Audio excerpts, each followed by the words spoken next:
और अगर किसी ने ये बीड़ा उठा भी लिया है तो क्या उसे किसी की जिंदगी और मौत पर मालिकाना हक मिल जाता है? और फिर उसकी सीमा कौन तय करेगा?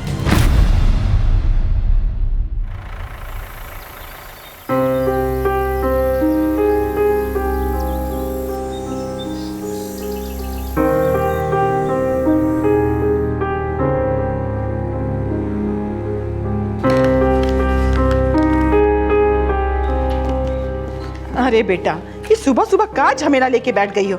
चलो नाश्ता करो जल्दी से। अरे चलो। अम्मा, कलेक्टर साहब को लेटर लिखे हैं, स्कूल जाते वक्त पोस्ट कर देंगे। तो चलता रहेगा, लेकिन अम्मा हम जानते हैं आप क्या कहना चाहती है,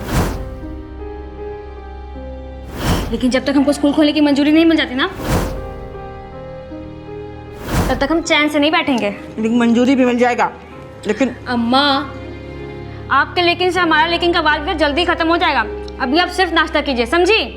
तू ना हमको बच्चा समझ के फुसला देती है। हाँ बेटा, लेकिन अम्मा फिर लेकिन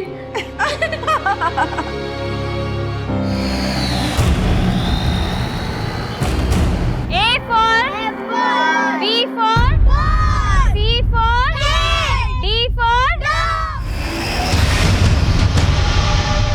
गांव चिलौरी, फूलपुर, इलाहाबाद। अनीता मिश्रा यहाँ बच्चों को पढ़ाने के साथ साथ समाज सेवा से भी जुड़ी थी। कई लोगों का उससे मिलना जुलना था और 25 अगस्त 2016 को भी उससे कोई मिलने आया था।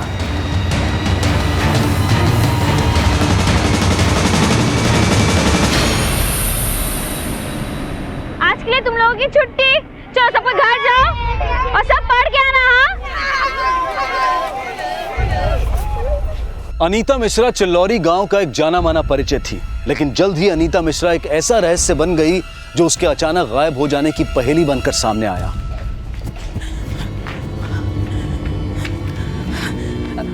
यशोदा जी, हमारी अनीता को देखी का? नहीं जीजी, हम नहीं देखे। मिथिला बहन, हमारी अनीता को देखी का? नहीं जीजी, हम तो नहीं देखे। क्या हुआ? अरे दोपहर से घर नहीं लौटी है और उसका फोन भी बंद आ रहा है। कहीं अगर दिखे ना तो हमको जरूर खबर करना। हाँ जीजी।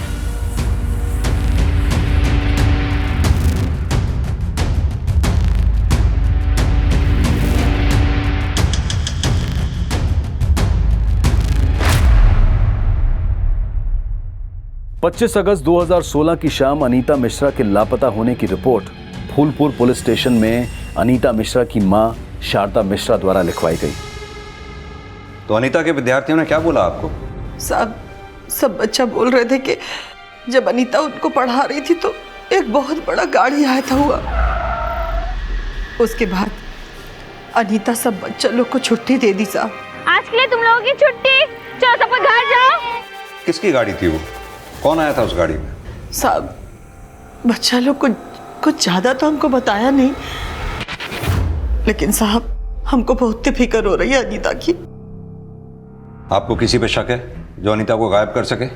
नहीं साहब, गांव वाले तो हमारे अनीता को बहुत पसंद करते हैं। साहब, हमारा मन बहुत घबरा रहा है साहब। आप घबराइए नहीं, अनीता का फोन नंबर दीजिए हमें, हम पता करते हैं। साहब, इसमें अनीता का फोन नंबर है। कुमार, लाइए, पता करवाओ अनीता का फोन कब और कहां बंद हुआ था। तब तक अनीता के स्टूडेंट से मिलते हैं।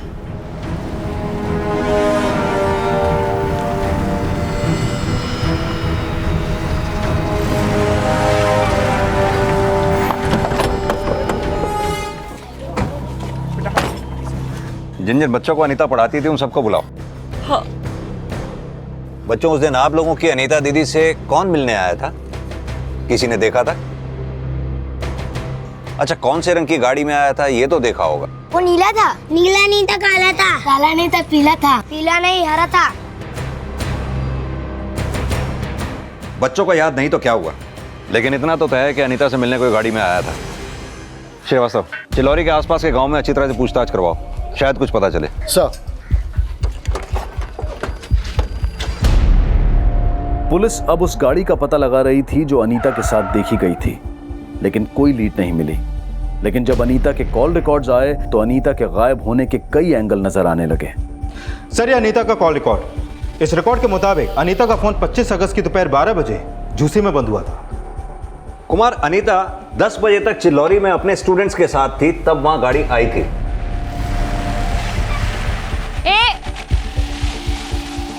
पर 12 बजे अनीता का फोन झूसी में बंद हुआ, तो क्या उस गाड़ी में किडनैप करके उसे झूसी तक ले जाया गया होगा? सर, किडनैपिंग का तो कोई भी एंगल अभी तक सामने नहीं आया है, और ना ही अनीता की माँ को भी कोई रैंसम कॉल आया है। अनीता की माँ ने भी किसी पे शक नहीं जताया, तो फिर अनीता के गायब होने के पीछे एंगल क्या रहा होगा? सर, एक मिनट, ये देखिए, अनीता के कॉल रिकॉर्ड में एक नंबर ऐसा मिला है जिस पर अनीता की अक्सर बातें होती थी, और 24 अगस्त को भी इस नंबर से अनीता को कॉल गया था, लेकिन अभी यह नंबर बंद है सर। लेकिन ये नंबर है किसका? हेलो अम्मा। अम्मा, अनीता कुछ तो बोली होगी, शायद अंदाज़ा लगे कि उस दिन उस गाड़ी में कौन आया था। बेटा, अगर वो कुछ बोली होती तब ना हम अंदाजा लगाते। हमको तो बहुत फिक्र हो रहा है कि हमारी अनीता कहाँ होगी, किस हाल में होगी। अम्मा, आप हिम्मत रखिए, हम भी अनीता को अपनी तरफ से ढूंढने की पूरी कोशिश कर रहे हैं।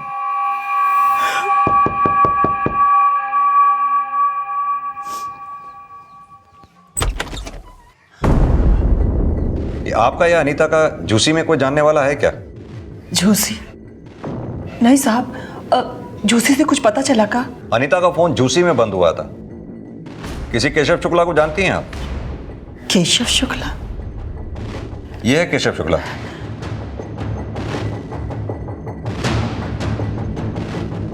नहीं साहब, हम इसे नहीं जानते। केशव और अनीता की अक्सर फोन पे बातें हुआ करती थी। केशव का फोन भी इलाहाबाद के एड्रेस पर रजिस्टर्ड है। अनीता का इलाहाबाद में आना जाना था। अनीता कॉलेज इलाहाबाद से की थी, लेकिन डिग्री लेने के बाद वो गांव में आके पढ़ाने लगी। हो सकता है अनीता और केशव का अफेयर हो। नहीं साहब, हमारी अनीता ऐसी नहीं थी। उसका तो सगाई भी हो गया था 2 महीने पहले। किससे? अनमोल पांडे जी से। उसके परिवार वाले यहीं पास के गांव चितवाना में रहते हैं। तो अनमोल के परिवार वालों को पता है कि अनीता गायब है? हाँ साहब, अनमोल जी भी हमारी अनीता को ढूंढने में भाग दौड़ कर रहे हैं। ये अनमोल पांडे करता क्या है? इलाहाबाद में सरकारी नौकरी करता है, वहाँ दफ्तर है उनका। अनीता इस रिश्ते से खुश थी? हाँ साहब। शादी कब होने वाली थी इनकी? अभी शादी तय नहीं हुई थी। 2 महीने सगाई को हुए हो गए और अभी तक शादी की तारीख नहीं तय हुई। अनीता गांव में स्कूल खोलना चाहती थी। कलेक्टर साहब को उसने पत्र भी लिखा था। वो चाहती थी कि जैसे ही मंजूरी मिल जाएगी वो शादी की तारीख पक्की कर देगी, और स्कूल खुलवाने में खुद अनमोल जी भी भाग दौड़ कर रहे थे उसके साथ।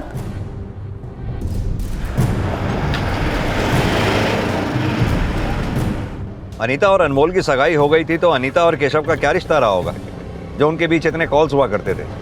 और अनीता की माँ भी केशव के बारे में कुछ नहीं जानती। और सर, अनीता का मंगेतर अनमोल, उसने भी केशव को पहचानने से इनकार कर दिया था। सर, हम इसको नहीं जानते, और अनीता भी हमें कभी किसी केशव के बारे में कुछ नहीं बोली। माना अनीता की तुमसे सगाई हुई, लेकिन कभी भी तुम्हें लगा कि अनीता का किसी सर, ऐसा कुछ भी नहीं था। हो सकता है कुछ हो, लेकिन तुम्हें पता ना हो। सर, ऐसा कुछ भी होता तो अनीता हमसे सगाई क्यों करती? अनीता की माँ ने भी यही बोला था कि अनीता और अनमोल की सगाई अनीता की खुशी से तय हुई थी। और सर, अनीता के गांव वालों के बयान से भी नहीं लगा कि अनीता का किसी और से चक्कर होगा। अनीता बहुत ही संस्कारी और सुशील लड़की थी, वो कभी किसी का बुरा नहीं की। अनीता चाहती तो किसी बड़े स्कूल का टीचर बन सकती थी, लेकिन इस गांव के बच्चों को वो मुफ्त में पढ़ा रही थी। और ऐसा अभी तक कुछ भी सामने नहीं आया जिससे ये लगे कि केशव और अनीता के बीच अफेयर का कोई एंगल होगा। लेकिन कोई ना कोई तो एंगल है। जो अनीता गायब है और केशव का फोन भी बंद है।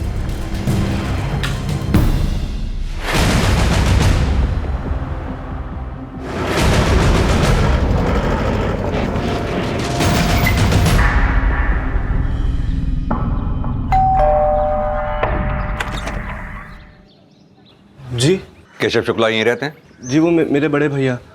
कौन है मितेश? हमें केशव शुक्ला से मिलना था।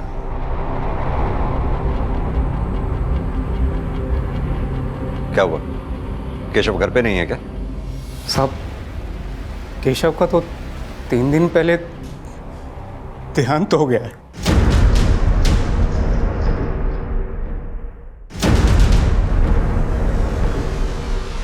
अनीता की तलाश में फूलपुर पुलिस जब केशव शुक्ला से मिलने पहुंची तो केशव शुक्ला की संदिग्ध मौत का खुलासा हुआ।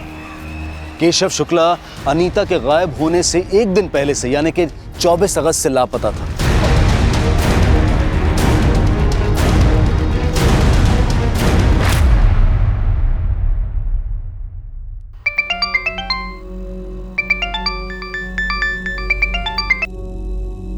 हेलो, आपके बेटे केशव की हमें तालाब में लाश मिली है। 25 अगस्त को हमको ये पता चला कि हमारा केशव नहीं रहा।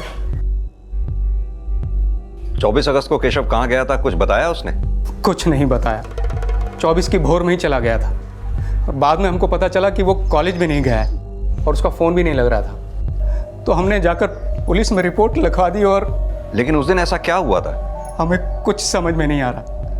जो ऑफिसर उसका केस देख रहे थे उन्होंने हमें बताया कि हमारे केशव ने आत्महत्या कर ली। लेकिन साहब, हमें पूरा विश्वास है कि हमारा केशव आत्महत्या नहीं कर सकता। सर, हमारा केशव कभी ऐसा नहीं कर सकता। वो जरूर किसी साजिश का शिकार हुआ है सर। कैसी साजिश? सर, वो सब हमें नहीं पता, लेकिन हमारा केशव आत्महत्या नहीं कर सकता। दरअसल हम केशव से एक केस के सिलसिले में मिलना चाहते थे।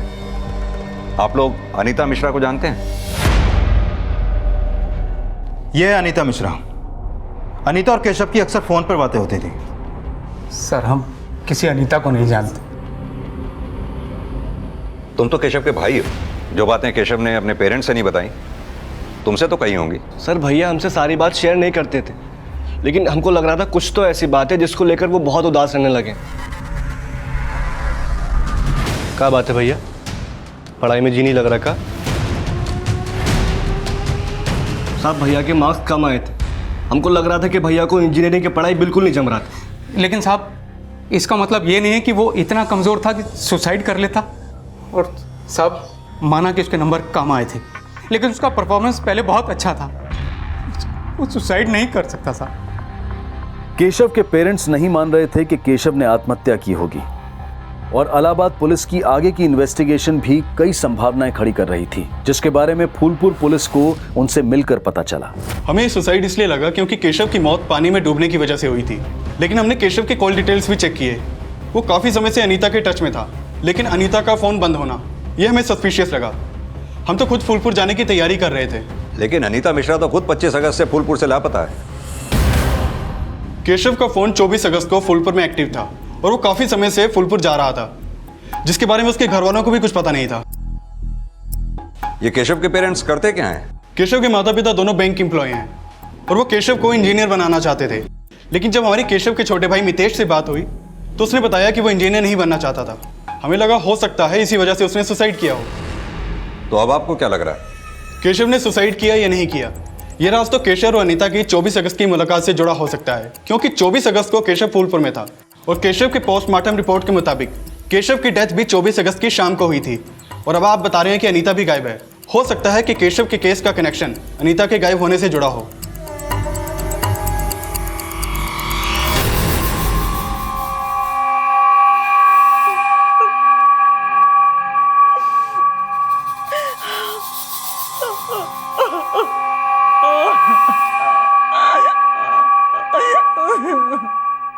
सर, अनीता की मां केशव को नहीं जानती और न ही केशव के घर वाले अनीता को। और केशव अनीता को सिर्फ कॉल ही नहीं बल्कि उससे मिलने फूलपुर भी आया करता था।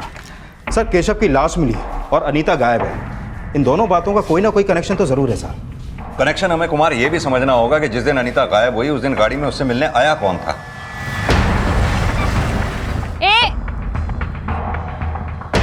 सर, कहीं ऐसा तो नहीं कि अनीता ने अनमोल से सगाई की और केशव से भी चक्कर चलाया, मतलब 2 टाइमिंग।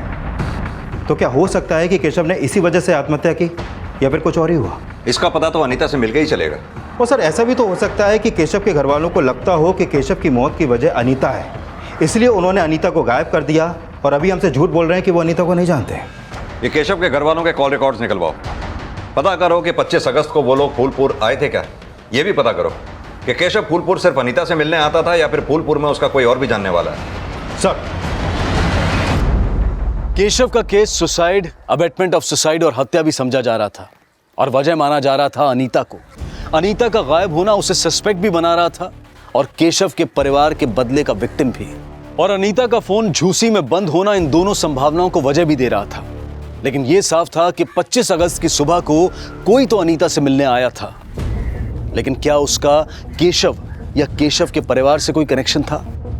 अनीता मिश्रा की तलाश में अब केशव शुक्ला के फूलपुर आने के सिरे ढूंढे जा रहे थे, लेकिन पुलिस को अनीता के फूलपुर के पास दौलतपुर गांव में अक्सर एक घर में देखे जाने की इंफॉर्मेशन मिली थी। सर, यही घर है जहां पर अनीता का अक्सर आना जाना था।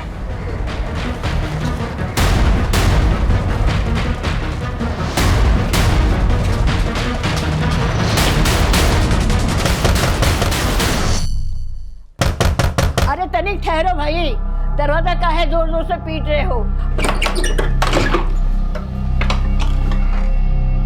काकी, हम आपसे अनीता के बारे में बात करने आए हैं। कौन अनीता? ये अनीता, पता चला है कि इसका यहाँ पर आना जाना था। हम किसी अनीता वनीता को नहीं जानते। हाँ, वनीता नहीं, अनीता। हाँ हाँ वही। अंदर तो नहीं है ना? हम झूठ थोड़े ही बोल रहे, विश्वास ना हो तो चल के देख लो। अरे अरे कहाँ जा रहे हो? अरे अरे अरे, आप तो सचमुच अंदर घुसा है, क्या कर रहे हो? हमने बोला ना यहाँ अनीता कविता कोई ना है। लेकिन आपके पड़ोसियों का कहना है कि अक्सर उन्होंने अनीता को यहाँ आते जाते देखा है। साहब, हमारे यहाँ तो कई लोग आते जाते रहते हैं। अब हमको क्या पता कि कविता है कि अनीता है कि वनीता है। आप किसी केशव शुक्ला को जानती हैं? ना, हम किसी को नहीं जानते। तो आप केशव और अनीता किसी के बारे में कुछ नहीं ना, जानती? हम झूठ थोड़े नहीं बोल रहे हैं। हम नहीं जानते, नहीं जानते, नहीं जानते।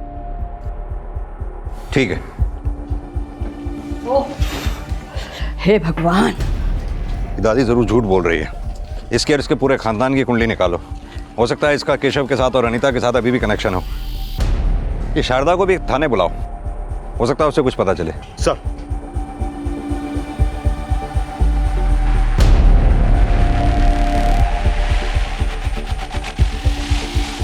नहीं साहब, हम इनको नहीं जानते।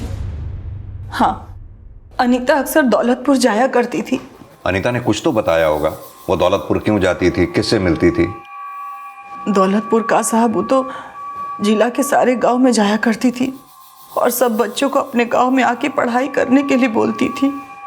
लेकिन हमें पता चला है अनीता केशव नाम के जिस लड़के के टच में थी वो भी फूलपुर जाया करता था और अनीता वहां उससे मिल रही थी।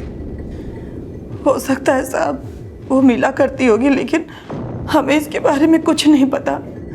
हाँ, लेकिन क्या? अनीता के मंगेतर अनमोल जी भी अनीता से एक बार किसी लड़के के बारे में पूछ रहे थे।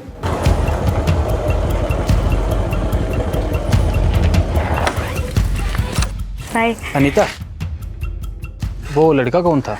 कौन लड़का? जिससे तुम रोड पर बात कर रही थी? अच्छा, वो हमारी सहेली का जानने वाला था। जब आप उस दिन केशव के बारे में हमसे पूछ के गए थे, तब हम अनमोल जी से उस लड़के के बारे में पूछे थे। तो क्या बोला अनमोल ने? सर, हम जिस लड़के को अनीता के साथ देखे थे वो लड़का वो नहीं था जिसकी आप फोटो दिखाए थे। तो कौन लड़का था वो?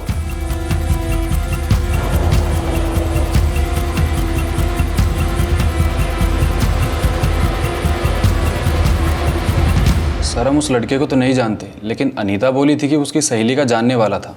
कौन सहेली? सर, हम ये तो नहीं पूछे थे। अनीता केशव के अलावा किसी और लड़के से भी मिल रही थी, लेकिन वो लड़का कौन था, अनीता की किस सहेली का जानने वाला था, फिलहाल इसकी कोई लीड पुलिस को नहीं मिली थी।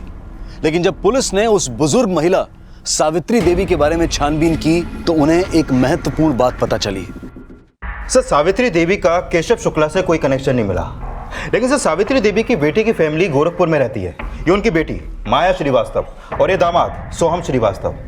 इनके फोन 25 अगस्त को फूलपुर में एक्टिव थे और सर इनके पास एक वाइट कलर की एसयूवी है जिसने 25 अगस्त को फूलपुर चुंगी क्रॉस की थी। सर, हो सकता है उस दिन यही लोग अनीता के पास आए हों। गोरखपुर में रहते कहाँ हैं ये लोग?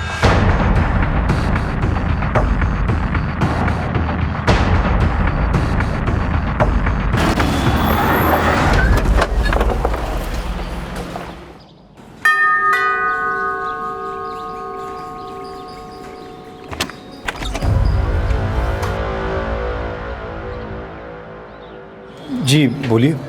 आपसे केस के सिलसिले में बात करनी थी। तो क्या किया आपने अनीता के साथ? नहीं सर, हमने किसी के साथ कुछ नहीं किया, लेकिन ये सच है कि 25 अगस्त को फूलपुर गए थे और अनीता मिश्रा से मिले थे।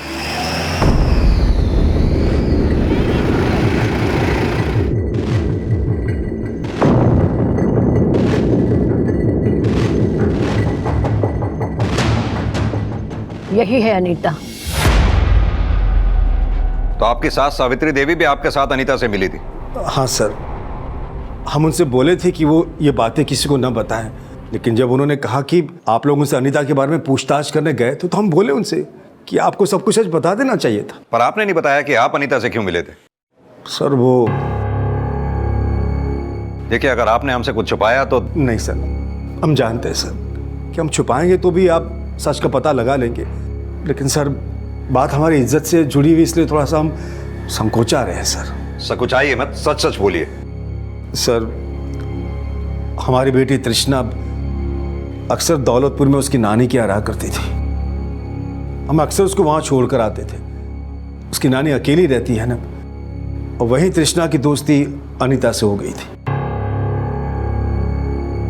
सर। लेकिन 3 महीने पहले हमारी तृष्णा। क्या हुआ 3 महीने पहले? 3 महीने पहले तृष्णा ने भाग के शादी कर ली थी। किसके साथ भाग के शादी की तृष्णा ने? सर हम 3 महीने से यही पता लगाने की कोशिश कर रहे हैं कि हमारी बेटी कहाँ है। पर आप नहीं जानते कि तृष्णा ने किसके साथ भाग के शादी की? नहीं सर, उसने सिर्फ फोन करके यही बताया कि मैं अपने प्रेमी से शादी कर रही हूँ, और फिर फोन काट दिया। तब से हम उसे ढूंढ रहे हैं सर, पता लगाने की कोशिश करने को कहाँ है। तो पुलिस कंप्लेंट तो की होगी ना आपने? नहीं सर, लड़की का मामला है ना, इसलिए पुलिस कंप्लेंट नहीं की सर। हम तो चाहते थे कि उसे ढूंढे, समझा बुझा के घर वापस ले आए, लेकिन उसका कहीं पता नहीं चल रहा। और कुछ टाइम से तृष्णा की नानी बता रही है कि शायद अनीता जानती है कि तृष्णा किसके साथ भागी है, और उस दिन हम अनीता से यही पूछने गए थे सर कि वो सच सच बता दे कि तृष्णा कहाँ है। हम उसके सामने गिड़गिड़ाए सर, मिन्नतें की, लेकिन उसने हमें कुछ नहीं बताया, और वो वहां से चली गई। चली गई या आप उसे झूसी ले गए? और नहीं सर, हम तो सीधे उसके बाद नानी के घर चले गए थे, और रात में गोरखपुर आ गए थे। इस बीच अनीता कहाँ गई हमें नहीं मालूम सर। ऐसा तो नहीं ना कि अनीता ने तृष्णा के बारे में कुछ बताया ना हो और आप लोगों से बर्दाश्त नहीं हुआ और आप लोगों ने? ऐसा कुछ नहीं है सर, भगवान की सौगंध सर, हम आपसे कुछ भी झूठ नहीं बोल रहे। तृष्णा की फोटो होगी आपके पास? जी। वो दीजिए। फोटो लिया। उसका फोन नंबर भी दीजिए। लेकिन साहब उसका फोन तो 3 महीने से बंद है। तो भी दीजिए। 77।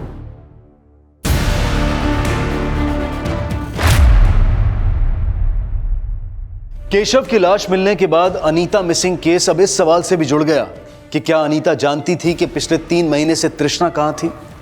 लेकिन अब अनीता कहां थी, इस सवाल का जवाब पुलिस को तृष्णा के माता पिता से भी नहीं मिला। और तृष्णा की नानी सावित्री देवी ने अपनी बेटी और दामाद की इज्जत को अपने झूठ की वजह बताया, लेकिन इससे भी अनीता की कोई लीड नहीं मिली। अनीता मिसिंग केस को इन्वेस्टिगेट कर रही फूलपुर पुलिस को इलाहाबाद के केशव शुक्ला की संदिग्ध मौत का केस भी सौंप दिया गया, और अनीता के गायब होने को केशव और तृष्णा के साथ भी जोड़कर देखा जाने लगा।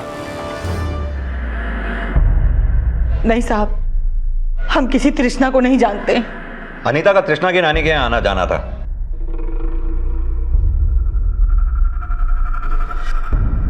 क्या कभी तृष्णा अनीता के साथ यहाँ आई थी? नहीं साहब, हम अनीता को कभी इसके साथ नहीं देखे। आप केशव को भी नहीं जानती और तृष्णा को भी नहीं जानती, लेकिन अनीता का इन दोनों के साथ कनेक्शन था। यह भी तो हो सकता है कि अनीता ने यह बात आपसे छुपाई हो और आप अब हमसे छुपा रही हो। भला हम काहे कुछ छुपाएंगे साहब? 6 दिन से हमारी बच्ची गायब है, और आप हर रोज कोई ना कोई फोटो लेके चले आते हैं, पर ये नहीं बताते कि हमारी अनीता है कहाँ। आपकी अनीता को ही ढूंढने की कोशिश कर रहे हैं हम। ऐसा तो नहीं, आप जानती हैं आपकी बच्ची अनीता कहाँ है और आप हमें नहीं बता रही। साहब हम खुद परेशान हैं और आप कह रहे हैं कि हम जानते हैं।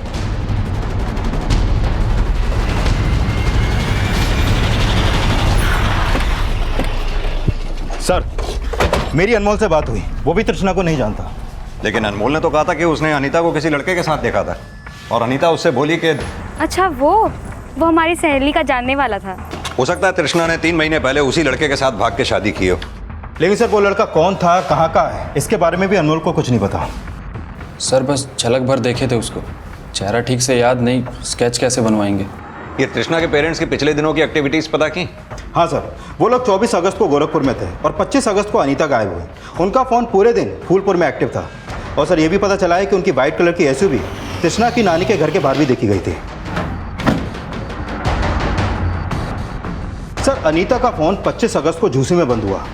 हो सकता है तृष्णा का कनेक्शन भी झूसी से हो। अगर तृष्णा का कनेक्शन झूसी से है तो 6 दिन से अनीता के गायब होने का राज तृष्णा के 3 महीने पहले गायब होने के राज से कैसे जुड़ा हो सकता है? और केशव की संदिग्ध मौत से अनीता का क्या कनेक्शन हो सकता है, यह तभी साफ हो पाएगा जब हमें अनीता का पता चल पाएगा। आप सभी लोग झूसी के आसपास के सभी गांवों में जाकर अच्छी तरह से दोबारा पूछताछ करो। और कुमार तुम तृष्णा और अनीता के जैसी कॉल रिकॉर्ड्स आ जाएं, उन्हें फौरन स्टडी करो। अगर तृष्णा के पेरेंट्स की बात सही है कि तृष्णा किसी लड़के के साथ भागी थी, तो हो सकता है उस लड़के का लीड हमें तृष्णा या अनीता के कॉल रिकॉर्ड से मिले। सर मैंने केशव के घर वालों के बारे में पता किया तो ये पता चला कि उसके पेरेंट्स का फूलपुर से कोई कनेक्शन नहीं है। हाँ, लेकिन उसके भाई मितेश के कॉल रिकॉर्ड के मुताबिक उसका फ़ोन फूलपुर में अक्सर एक्टिव रहता था। यानी केशव के साथ साथ मितेश का भी फूलपुर आना जाना था। तो ये बात उसने हमें पहले क्यों नहीं बताई?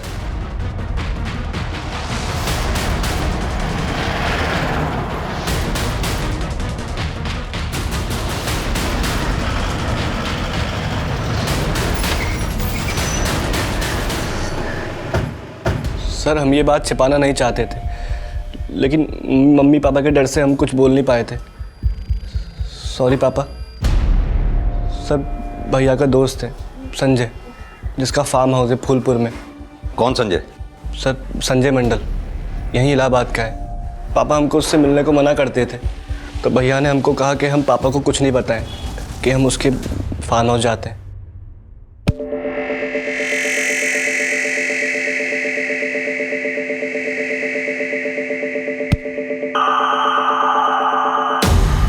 तो संजय के फार्म हाउस जाके तुम लोग अय्याशी किया करते थे? नहीं सर, सर हम कोई अय्याशी नहीं करते थे, तो बस मौज मस्ती खेल कूद। और सर हम तो वहाँ सर कभी कभी जाया करते थे, लेकिन सर हमने भैया को कभी किसी अनीता के साथ नहीं देखा। और तृष्णा? सर कौन तृष्णा? ये तृष्णा। सर हम सच कह रहे हैं, हमने आज तक भैया को कभी किसी लड़की के साथ नहीं देखा। और हमको तो ये भी नहीं पता कि 24 अगस्त को भैया फूलपुर गए थे। संजय को भी ये बात नहीं पता थी, वो भी उस दिन इलाहाबाद में था। ये संजय मंडल इलाहाबाद में कहाँ रहता है, वहाँ का एड्रेस, फ़ोन नंबर सब दो हमें।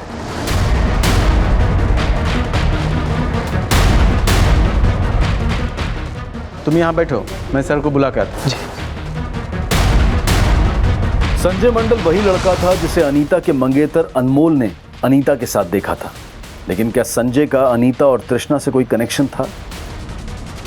सर हम किसी तृष्णा को तो नहीं जानते, लेकिन हाँ इस अनीता को ज़रूर जानते हैं।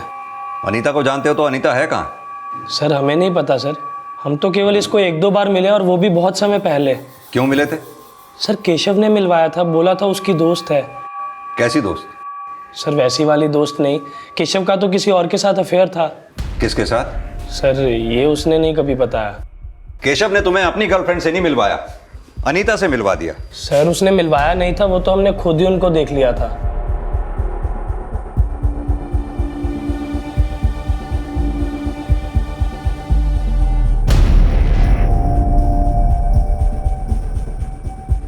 अबे ये वही लड़की है ना जिसके पीछे तू? नहीं ये वो नहीं है। तो ये कौन है और वो कहाँ है? सर केशव ने कभी अपनी गर्लफ्रेंड के बारे में नहीं बताया, लेकिन वो ज़रूर फूलपुर की होगी। सर हमें लगता है कि केशव और उसकी गर्लफ्रेंड का शायद ब्रेकअप हो गया था और अनीता उनका पैचअप करवा रही थी। तुमने कहा केशव की गर्लफ्रेंड फूलपुर की होगी, तुम्हारे पेरेंट्स का फार्म हाउस भी फूलपुर में ही है ना? जी सर। फिर भी तुम कुछ नहीं जानते? सर फार्म हाउस ज़रूर हमारा है, लेकिन हम वहाँ पर बहुत कम जाते हैं और उसकी एक चाबी हमने केशव को भी दे रखी थी। यानी 24 अगस्त को केशव फार्म हाउस में ही था, तुम और मितेश भी थे? नहीं सर, आप चाहो तो किसी से भी पता कर लो, हम उस दिन इलाहाबाद में ही थे। केशव का मर्डर भी इलाहाबाद में ही हुआ है। Sir murder? सर हम तो सुने थे कि उसने सुसाइड किया। गलत सुने थे। केशव के मर्डर का केस हम ही इन्वेस्टिगेट कर रहे हैं और अनीता को किसने गायब किया है वो भी हम ही पता लगा रहे हैं। इन सब में तुम्हारा हाथ तो नहीं है ना? सर ये क्या बोल रहे हैं आप सर, हम ऐसा क्यों करेंगे? केशव हमारा दोस्त था। अगर हमें पता लगा कि इन सब में तुम्हारा हाथ था तो तुम बोलने लायक भी नहीं रहोगे। अभी तुम जा सकते हो। और हाँ, हमसे पूछे बगैर ये शहर छोड़कर जाना नहीं कहीं। जी सर। कुमार, ये संजय और मितेश की कुंडली निकालो और इसके फार्म हाउस का सर्च वारंट भी। सर।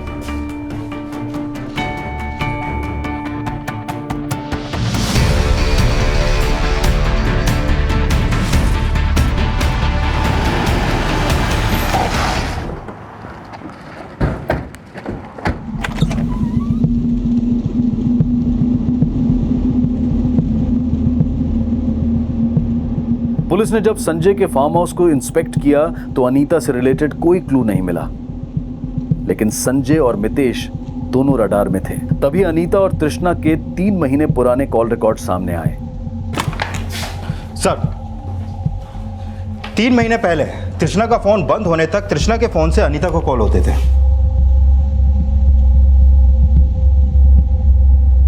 तो हो सकता है 3 महीने पहले तृष्णा ने वो फोन नंबर बंद करके दूसरा नंबर ले लिया। लेकिन सर, अनीता के 3 महीने बाद के कॉल रिकॉर्ड में भी कोई ऐसा नंबर नहीं मिला जो तृष्णा से जुड़ा हो। लेकिन 3 महीने पहले तक तृष्णा के फोन से केशव को भी काफी कॉल होते थे। हो सकता है तृष्णा का केशव के साथ अफेयर हो। सर, मुझे नहीं लगता कि उन दोनों के बीच में कोई अफेयर होगा। लेकिन केशव के 3 महीने बाद के कॉल रिकॉर्ड में भी कोई ऐसा नंबर नहीं मिला जो तृष्णा से जुड़ा हो, और ना ही कोई ऐसा हिंट मिला है जिससे लगे कि 3 महीने पहले तृष्णा केशव के साथ भागी थी। सर, हम किसी केशव को नहीं जानते। जब हमें पता ही नहीं कि हमारी बेटी का प्रेमी कौन था, तो ये कैसे पता चलेगा कि वो केशव है या कोई और? कोई और नहीं, तृष्णा का केशव के साथ ही अफेयर होगा।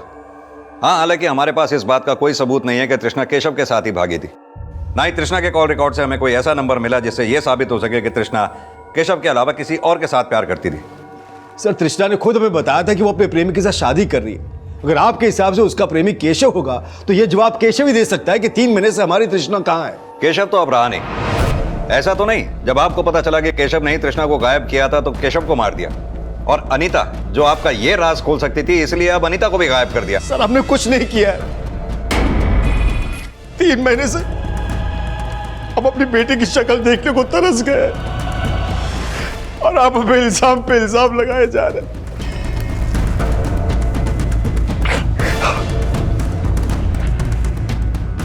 सर, मैंने केशव के भाई मितेश और उसके दोस्त संजय के बारे में पता किया। दोनों काफी अय्याश हैं सर। इन दोनों के खिलाफ कोई क्लू मिला? नहीं सर, फिलहाल कोई क्लू नहीं मिला है। लेकिन हो सकता है कि तृष्णा का गायब होना इस राज से जुड़ा हो कि मितेश और संजय ने तृष्णा के साथ कुछ किया हो, और 3 महीने बाद इसका पता केशव और अनीता को लग गया। इसलिए मितेश और संजय ने अपना क्राइम छुपाने के लिए पहले केशव को मारा और फिर अनीता को गायब कर दिया।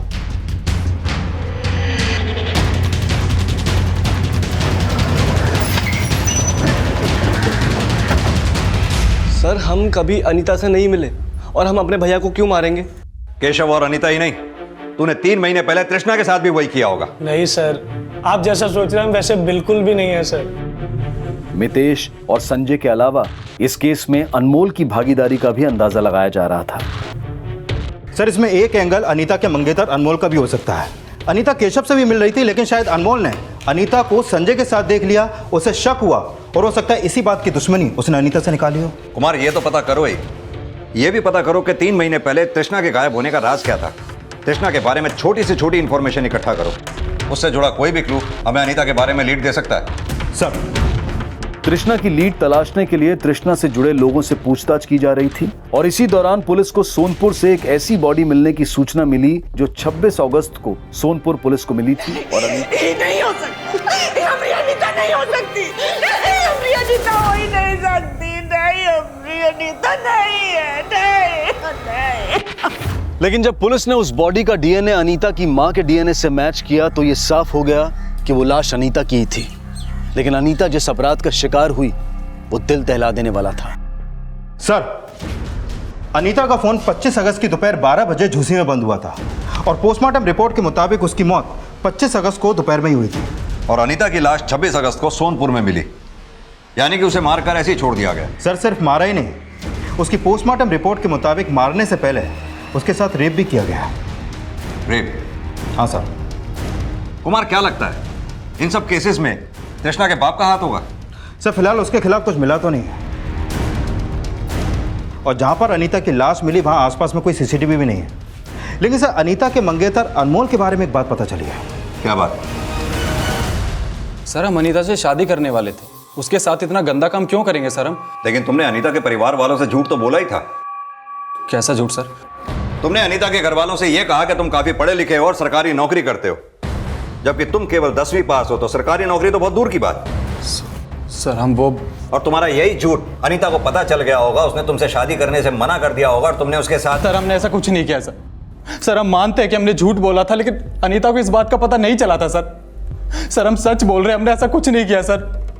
अरे तो अनीता से प्यार करते थे सर। इस केस में ना तो अभी अनमोल की इन्वॉल्वमेंट के पुख्ता सबूत हाथ लगे थे और ना ही मितेश और संजय के खिलाफ कुछ मिला था, लेकिन जल्द ही पुलिस को एक नई जानकारी मिली। हेलो, ठीक है, तुम आगे की और इन्फॉर्मेशन निकालो। सर पता चला है कि 3 महीने पहले तृष्णा का फोन बंद होने के अगले दिन तृष्णा के पेरेंट्स ने बनारस की टिकट बुक कराई थी और वो वहां से 3 दिन बाद लौटे। पुलिस ने जब तृष्णा के पेरेंट्स का अचानक बनारस जाने का राज पता लगाया तो इस केस में एक नया मोड़ आया।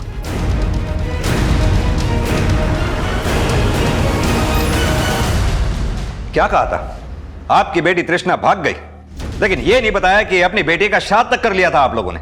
नहीं सर, हम नहीं मारा तृष्णा को, बाप है उसके सर। ये तृष्णा के श्राद्ध की पावती, इससे साफ साफ पता चलता है कि आप लोगों ने 3 महीने पहले बनारस में जाके उसकी अस्थियां विसर्जित कर दी थी। हम मानते हैं सर कि हमने उसकी अस्थियां विसर्जित कर दी, पर हम मारे नहीं उसको सर। तृष्णा के पापा ने तृष्णा को नहीं मारा। तृष्णा की मौत अबॉर्शन पिल्स खाने से हुई है। क्या? Abortion pills? हाँ सर, 3 महीने पहले तृष्णा प्रेग्नेंट हो गई थी।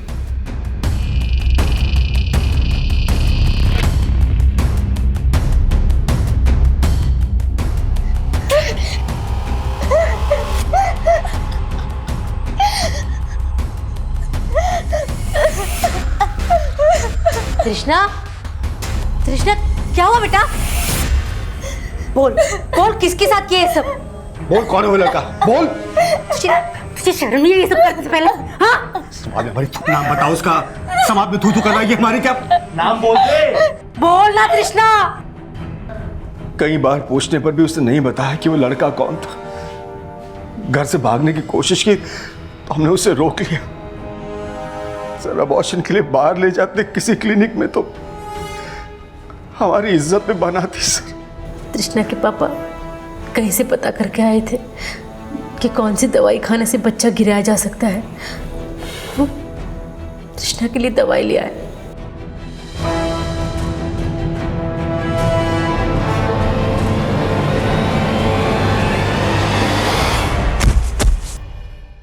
तृष्णा, तृष्णा क्या हुआ माया? तृष्णा, तृष्णा बेटा क्या हुआ? तृष्णा, तृष्णा, तृष्णा!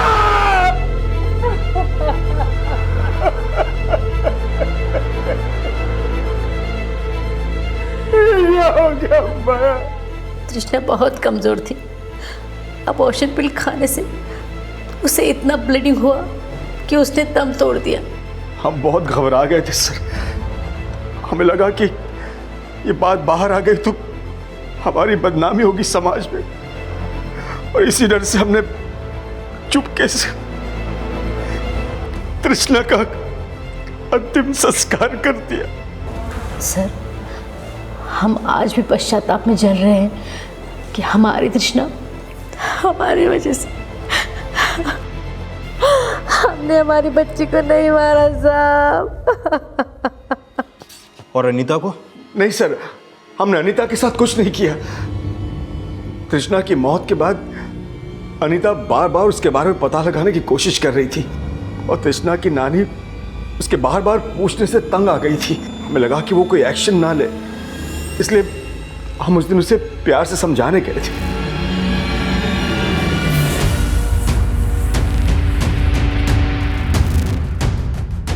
अनीता, हम नहीं जानते तृष्णा कहाँ है। अब तक तो हम यही समझते रहे कि तृष्णा भाग गई है। ऐसा हो ही नहीं सकता। वो केशव के अलावा किसी और के साथ भाग ही नहीं सकती। जरूर आप लोगों ने उसे मार दिया होगा। क्या? अपनी बकवास बंद कर। जब अनीता प्यार से नहीं मानी तो हमने उसे जबरदस्ती गाड़ी में बिठा दिया और डरा धमका के उसे समझाने की कोशिश की। जब हम ये सब किए तो अनीता मान गई कि आगे से कभी भी वो तृष्णा की पड़ताल नहीं करेगी। तो उसके बाद हम अनीता को छोड़ दिए। छोड़ दिया? हाँ सर। उसके बाद हमारा बेटा बंटी खुद से गाड़ी में बिठा के उसके गांव के बाहर तक छोड़ा है। बंटी ने? हाँ। अभी समझ गई है, आप किसी से कुछ नहीं बताएगी। बंटी जैसे इसके गांव तक छोड़ा।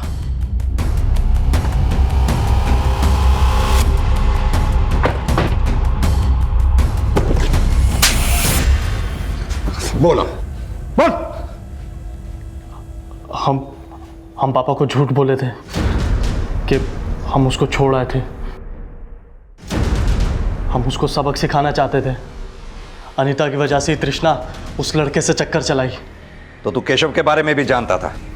नहीं, हमें नहीं पता था वो केशव था। पता होता तो उसको पहले ही मार दिया होता। तृष्णा अनीता की वजह से नहीं, तेरे बाप की वजह से मरी थी। लेकिन अनीता ही उसको बिगाड़ी थी, इसीलिए हम उसको अच्छे से सबक सिखा दिए।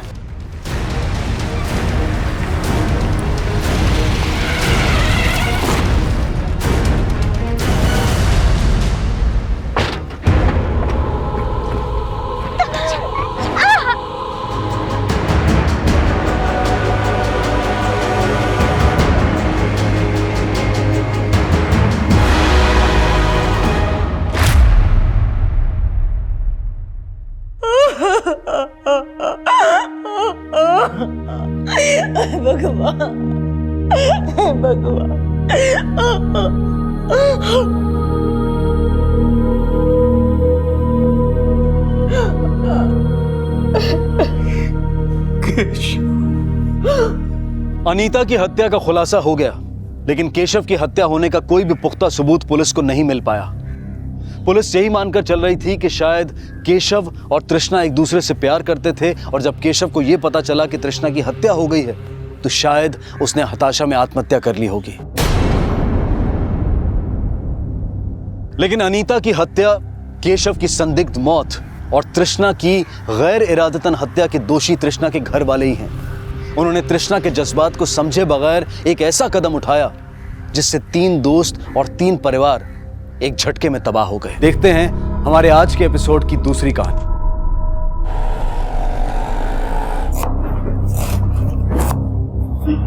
सोया, जल्दी से अपना होमवर्क पूरा करो और सो जाओ। मुझे भी कल होटल में देने वाली बिरयानी की तैयारी करनी है। अस्सलाम वालेकुम अब्बू। सलाम। रख दो उधर।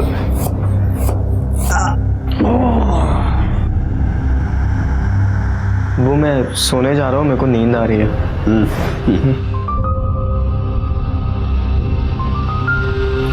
ये लीजिए अब्बू।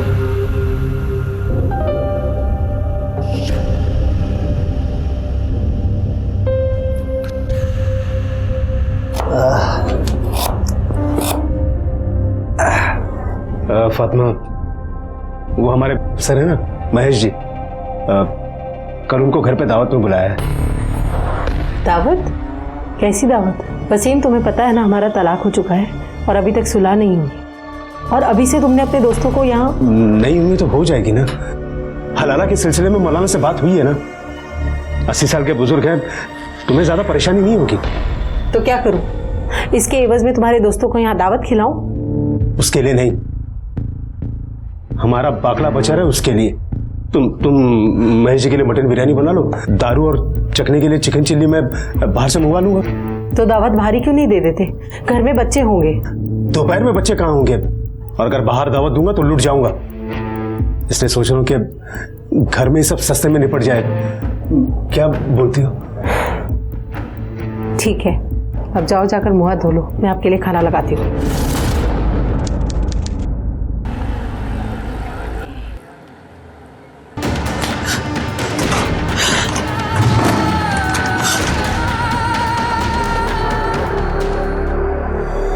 जोया, जोया क्या हुआ बेटा, रो क्यों रही हो? अम्मी पिछले 2-3 घंटे से रोए जा रही है और मैंने पूछा तो कुछ बताती भी नहीं है। फातिमा, फातिमा, क्या हुआ? तुम क्यों रो रहे हो? फातिमा, क्या हुआ? क्या हुआ?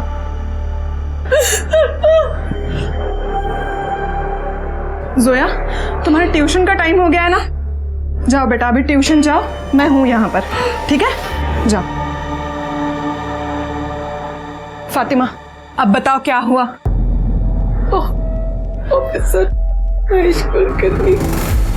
वसीम भाई, बाबूजी के पिछले बिरयानी का स्वाद आज भी याद है, वैसी होनी चाहिए बिरयानी आज भी। अरे साहब, फातिमा के हाथ में जादू है, जादू। मैं शर्त लगा सकता हूँ, उससे अच्छी बिरयानी आइटम बनेगी। फातिमा जी। अरे कुछ ले आओ भाई।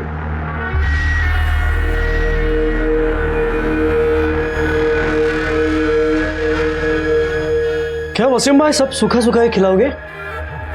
कुछ चिकन मिकन मंगाओ। अरे मंगाया ना सब, बस अभी आ जाएगा थोड़ी देर में। आप शुरू कीजिए।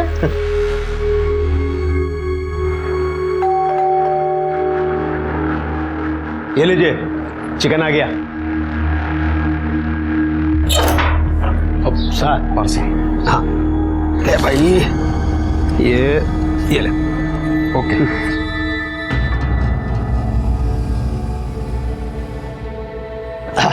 साहब बस तैयार करके लेके आया।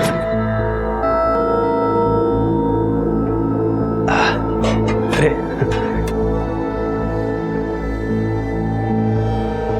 ये है ना, अरे खा लो चुपचाप, देख थोड़ी रहा कोई तरफ है। बस बस बस बस। अच्छा ठीक है, और लगेगा तो ले लेना। हा? ये लीजिए सर, ये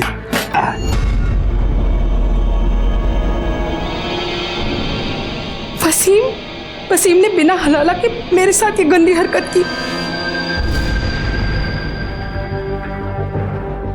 वसीम उठिए। वसीम, हम बाज नहीं आएंगे ना अपनी पुरानी हरकतों से? बिना हलाला के आपने मेरे साथ नींद में ये गंदी हरकत। अरे कौन सी हरकत? मैंने क्या किया है? मैं तो ये खाते पीते सो चुका था, अब तुम्हारे जगाने पे तो जागा हूं। तुमने नहीं किया तो फिर किसने मेरे साथ?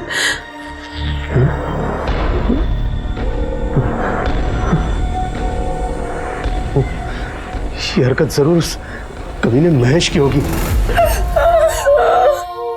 फातिमा, मैं तुम्हारे बगल में रहती हूँ, एनजीओ में काम करती हूँ और औरतों के हक के लिए लड़ती हूँ। फिर जब ये सब तुम्हारे साथ हुआ तो तुम मेरे पास क्यों नहीं आई?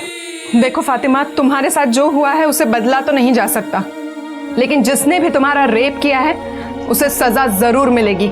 हम अभी पुलिस स्टेशन जाएंगे और कंप्लेंट करेंगे, ठीक है? चलो मेरे साथ, चलो पुलिस स्टेशन जाएंगे हम। ओ मैडम, महेश को उसके की सजा जरूर मिलेगी, लेकिन अगर पुलिस में कंप्लेंट की ना तो पूरे एरिया में हमारी बदनामी हो जाएगी।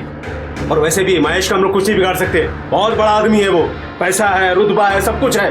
और हम एक गुजारिश करूं आपसे, आपका ये महिला मुक्ति मोर्चा ना हमारे घर से दूर रखिए, जाइए यहाँ से। वसीम भाई, आप मेरी बात को समझ नहीं आपकी बात, आप जाइए यहाँ से, नहीं करनी पुलिस कंप्लेंट। नहीं वसीम, मुझे कंप्लेन करनी है।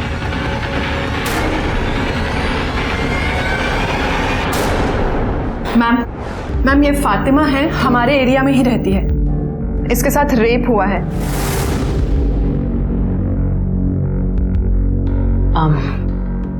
आप जानती हैं उसे? नहीं, मैं नींद में थी, मुझे तो होश भी नहीं था। जब नींद से उठी तो सर भारी भारी लग रहा था। कब हुआ ये और कहाँ? आज दोपहर को मेरे घर पे मेरे शौहर ने एक ऑफिसर को दावत पे बुलाया था। महेश नाम है उनका, महेश कुलकर्णी। दोपहर का खाना खाया,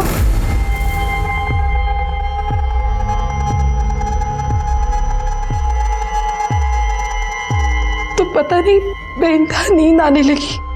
मैं जाकर भी अपने आप को जगा नहीं पा रही थी। मुझे बहुत नींद आ रही है, मैं थोड़ी देर सोने जा रही हूँ।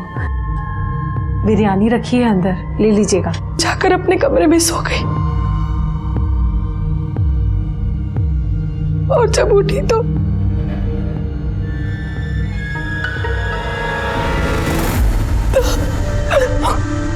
फातिमा, फातिमा संभालो अपने आप को। फातिमा, ये लो। आपने तो कहा आपके पति उस वक्त आपके साथ थे, तो फिर वो यहाँ कंप्लेंट लिखवाने क्यों नहीं आए? मैडम, हमारा तलाक हो चुका है और वैसे बदनामी के डर से वो कंप्लेंट लिखाने के हक में नहीं है। कमाल है, आपके पति से आपका तलाक हो चुका है, फिर भी उन्होंने एक ऑफिसर को आपके घर पर दावत के लिए बुलाया और आपने उनके लिए खाना भी बनाया। स्ट्रेंज।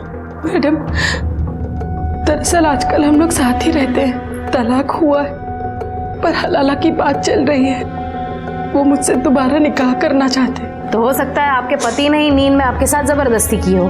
नहीं मैडम, वो तो खुद बेसुध बेहोश होकर सो रहे थे, मैंने खुद उन्हें उठाया। ये भी तो हो सकता है ना कि ये सब कुछ करने के बाद उसने नींद का नाटक किया हो। नहीं, वसीम ऐसा नहीं कर सकते। हलाला की बात निकाह से पहले ये सब करना गुनाह है। मुझे पूरा यकीन है महेश साहब ने मेरे साथ ये गलत हरकत की है। बाड़ी, मेडिकल टेस्ट लगे होंगे। ओके मैडम, चलिए।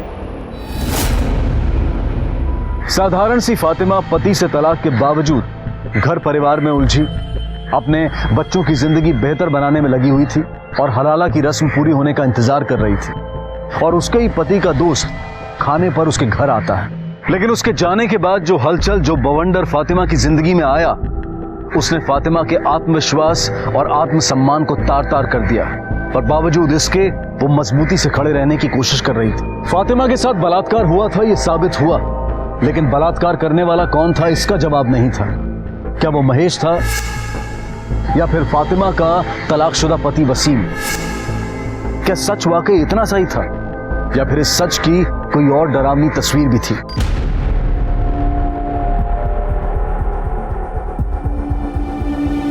ये फातिमा का ही घर है ना?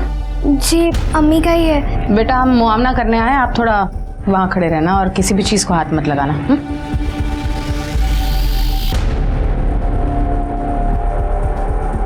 ठीक तरह से घर चेक करना।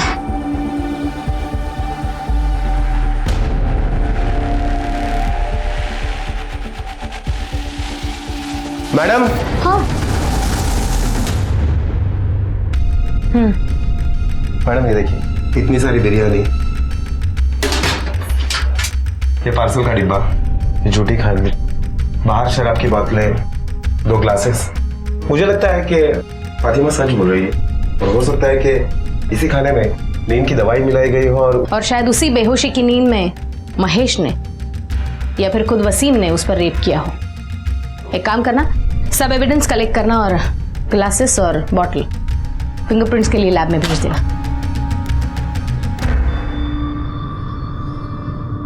अब्बू। नहीं ठीक है, कुछ नहीं। आप फातिमा के पति वसीम हो? हाँ।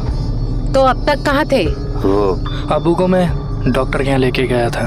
इनके पेट में बहुत दर्द हो रहा है और उल्टियाँ बार बार हो रही हैं। डॉक्टर ने बोला है कि फूड पॉइजनिंग हुआ है। अच्छा, बताइए आपके साथ और कौन कौन था यहाँ जिसने ये खाना खाया और शराब पी?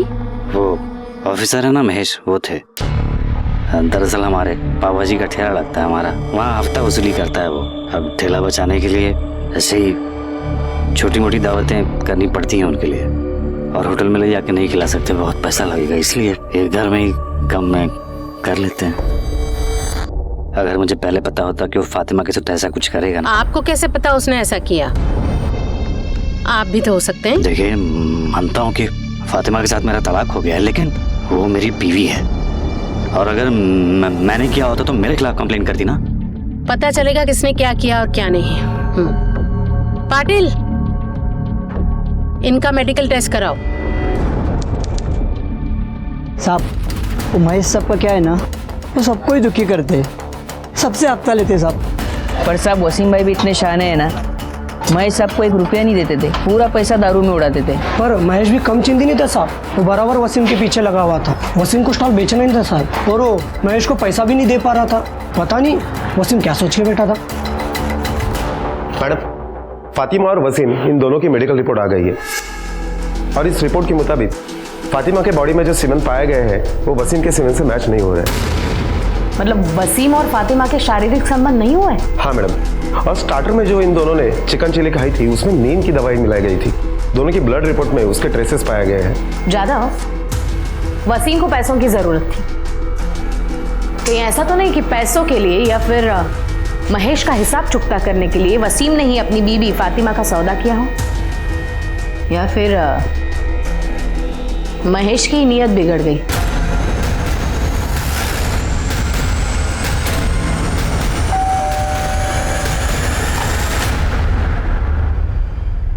महेश है घर पे? बुलाइए उसे, हमें उससे कुछ बात करनी है। सर, महेश तो कल से घर नहीं आए और उनका फोन भी स्विच ऑफ है। आप? मैं उनकी पत्नी। अच्छा, वो कल से गायब है, लेकिन आपने मिसिंग कंप्लेंट नहीं करवाई? हाँ, इसी एरिया के पुलिस स्टेशन में करवाई थी और मैं लेके आती हूँ, आप अंदर आइए ना। ये मिसिंग कंप्लेंट की कॉपी।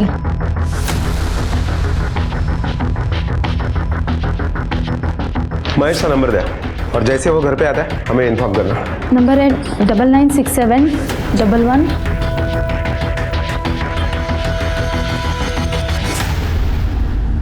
महेश का नंबर ट्रेस करो और चेक करो उसकी लास्ट लोकेशन क्या थी। और वसीम ने चिकन चिली कहाँ से ऑर्डर किया था? साजिद के होटल से।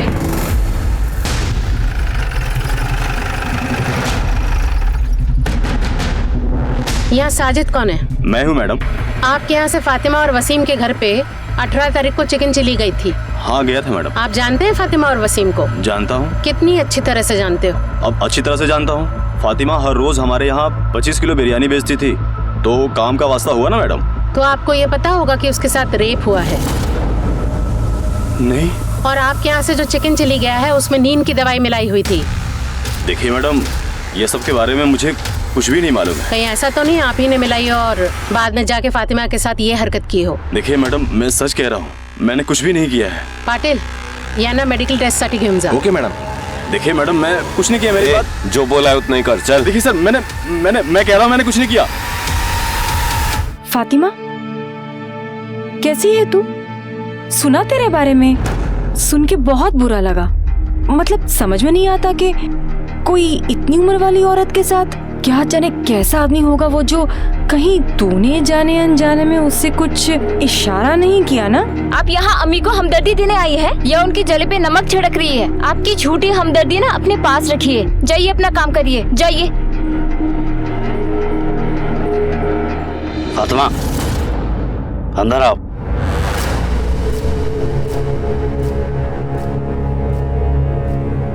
सुन लिया? मिल गया सुकून? अरे ये तो सिर्फ एक औरत थी, बाहर मोहल्ले में निकलोगी ना तो हर तरफ यही बातें हो रही हैं। अरे मैं कह रहा हूँ तुमसे कंप्लेंट वापस ले लो। उस महेश से ना तो अपनी तरफ से निपट लूंगा मैं। वसीम, बात तरीके की या बदला लेने की नहीं है, बात इंसाफ की है और उसके लिए कंप्लेन करना जरूरी था। इंसाफ क्या इतनी आसानी से मिल जाएगा तुम्हें? रोज पुलिस स्टेशन के चक्कर, कोर्ट कचहरी के चक्कर काटने पड़ेंगे ना, तब पता चलेगा तुम्हें। मैं कह रहा हूँ कंप्लेंट वापस ले लो। नहीं वसीम, मैं कंप्लेंट वापस नहीं लूंगी। फातिमा जी, आप साजिद के रेस्टोरेंट के लिए बिरयानी सप्लाई करती हैं ना? जी। ये साजिद कैसा आदमी है? मतलब आपके साथ जो हुआ है वो कर सकता है? जी। देखिए, उस दिन आपके घर से जो चिकन चिली हमने बरामद की उसमें नींद की गोलियां मिलाई गई थी। आपको क्या लगता है कि ये हरकत साजिद कर सकता है? साहब, उसके पास मेरा बहुत पैसा बकाया है। जब मैंने पैसे मांगे तो उसने कहा कि तुम्हारे शौहर का उधार कौन चुकाएगा, इसलिए सारे पैसे कट गए।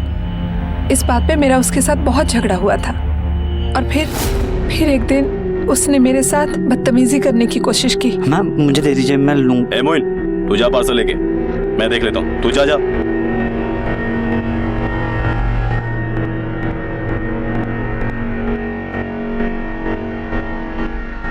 दाद देता हूँ आपकी हिम्मत का। कैसे कर लेते हैं ये सब आप अकेले? अरे वसीम जैसे शौहर पे तो लानत है, सारा बोझ आपके कंधे पे डाल दिया उसने।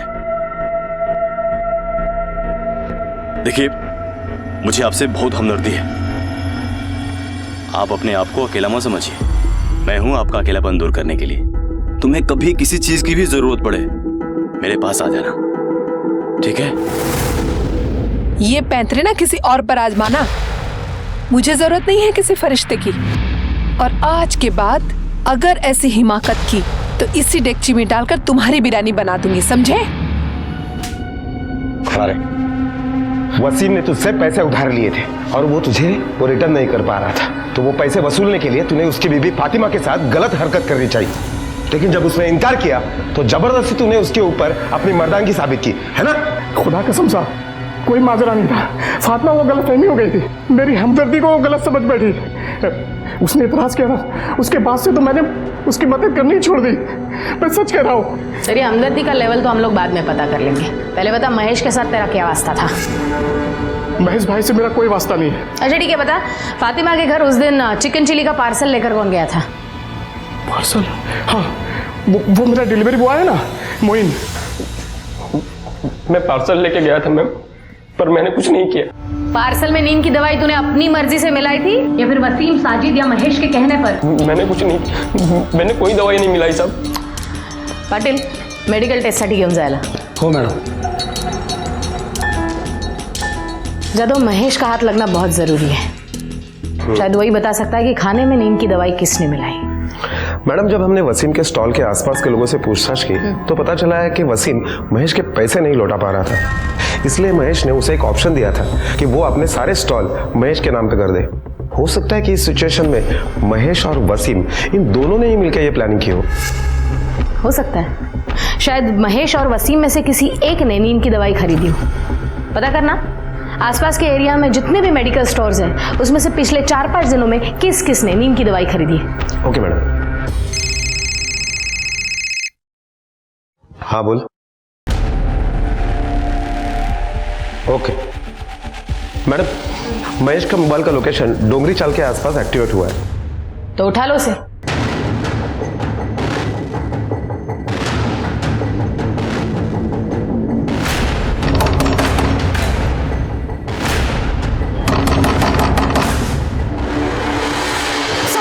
बता दो. मैं मानता हूँ मैं वसीम के यहाँ खाने पे गया था, लेकिन मैंने उसकी बेबी का रेप नहीं किया. मुझे कुछ नहीं पता. तो सिर्फ तेरे खाने में नींद की गोली क्यों नहीं थी? वो वसीम मुझे फंसाने की कोशिश कर रहा है. उस दिन स्टार्टर खा के मैं चुपचाप चला गया था वहां से. उसके बाद क्या हुआ मुझे कुछ नहीं पता. तुझे कुछ नहीं पता तो तू गायब क्यों हुआ था? फोन क्यों बंद था तेरा? वो उस दिन में ही वसीम ने मुझे शराब पिलाई थी. 2 पेग होने के बाद ही मेरा सर दर्द करने लगा, इसलिए मैं वहाँ से मेरे ससुर का डोंगरी में घर है वहाँ चला गया था. खाली है वो घर और उसकी एक चाबी मेरे पास है. वहीं पे था मैं. चार्जर नहीं था, फ़ोन बंद पड़ा. दूसरे दिन मैं उठा तो मेरा फ़ोन स्विच ऑफ था. नया चार्जर लेके फ़ोन चार्ज किया तब मुझे घर से ये बात पता चली कि ये सब हुआ है. इसलिए डर के मारे मैंने फोन बंद कर दिया और वही डोंगरी में छुपा रहा. मैंने कुछ नहीं किया. पाटिल, मेडिकल टेस्ट लगे होंगे. हो मैडम. चल मैडम, महेश के कॉल रिकॉर्ड के हिसाब से उस दिन वो वसीम के घर पे 2:30 बजे तक था और उसके बाद 5 किलोमीटर दूर वो चाली में था. वो 3 दिन तक वहीं था. कहीं ऐसा तो नहीं कि महेश के जाने के बाद किसी और ने ही ये रेप किया हो सकता है, लेकिन महेश के मेडिकल रिपोर्ट्स आने तक कुछ नहीं कहा जा सकता. अगर महेश का सीमन और फातिमा के बॉडी पे मिला हुआ सीमन मैच होता है और डोर पे महेश के फिंगरप्रिंट्स मिलते तो डेफिनेटली रेप महेश ने किया है. लेकिन ये सब महेश के रिपोर्ट्स आने के बाद. तब तक if and buts get the reports. Okay ma'am.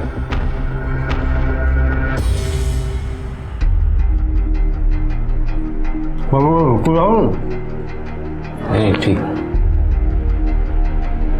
भाभी, मैं अंदाजा लगा सकता हूँ कि आपकी क्या हालत है, पर वही तो हमेशा मुंह लटका के बैठे रहे. इसकी वजह आप हैं भाईजान. ना तो आप महेश को घर पे बुलाते, ना ये हादसा होता। उसको बुलाने की वजह तुम जानते हो ना सलीम। अरे जान खा के रखा था उसने मेरी। सोचा एक बार में बुला के सारा मामला रफा दफा कर देता। और वैसे भी मैं इसे छोड़ तो नहीं रहा हूं ना, पर ये कंप्लेंट करके ना। ठीक किया इन्होंने, बिल्कुल सही किया। तो भाभी आपको घबराने की कोई जरूरत नहीं है, हम महेश को सजा दिलवा के रहेंगे। उससे क्या होगा? इसकी इज्जत वापस आ जाएगी। भाईजान, आप जरा सोच समझ के बोला कीजिए। आपको भाभी का सहारा बनना चाहिए और आप उल्टा उन्हीं के खिलाफ हैं। भाभी, हम ये केस ऊपर तक लड़ेंगे। महेश होगा बड़ा आदमी, पर ये आपका हक है, आपको इंसाफ मिलेगा।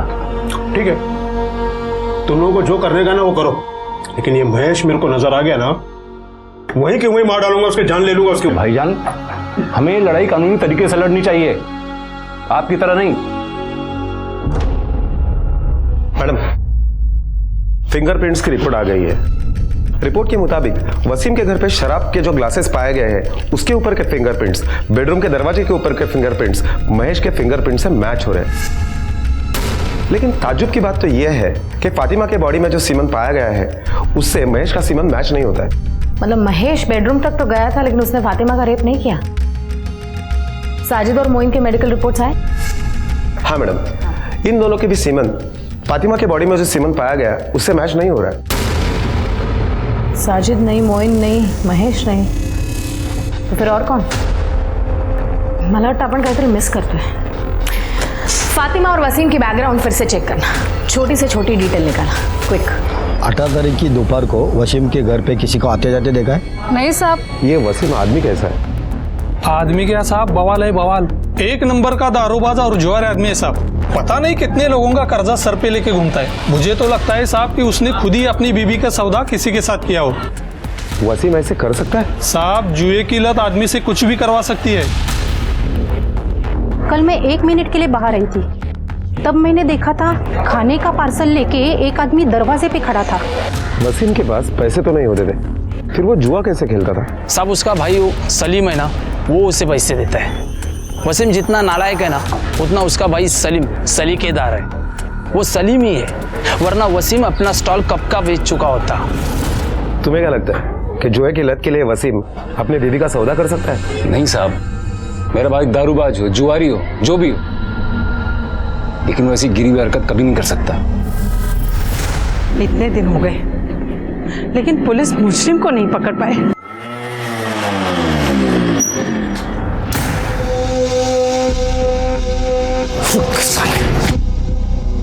वसीम भाई, तुम मुझे जानबूझ के फंसा रहे हो, क्यों? क्या बिगाड़ा है मैंने तुम्हारा? मेरी बीवी के साथ जबरदस्ती किया तूने? मैंने कुछ नहीं किया है, बल्कि तुम्हारे इस झूठी केस की वजह से मेरी नौकरी चली गई है। देखो, अच्छे से बोल रहा हूँ, ये केस वापस लो, नहीं तो अच्छा नहीं होगा। तुम्हें जो करना है कर लो, पर ये केस मैं हरगिज वापस नहीं लूंगी। हाँ। आज बहुत प्यार आ रहा है बीवी पे, बीवी की साइड ले रहे हो। उस रात ये प्यार हाँ? बोलना नहीं समझ में आया ना? अगर पुलिस केस नहीं होता ना तो ये मार डालता तेरे को। चल निकल, चल जा, चलो तुम चलो। उस रात क्या चल जा, निकल यहाँ से। हाँ, उस रात क्या होगा?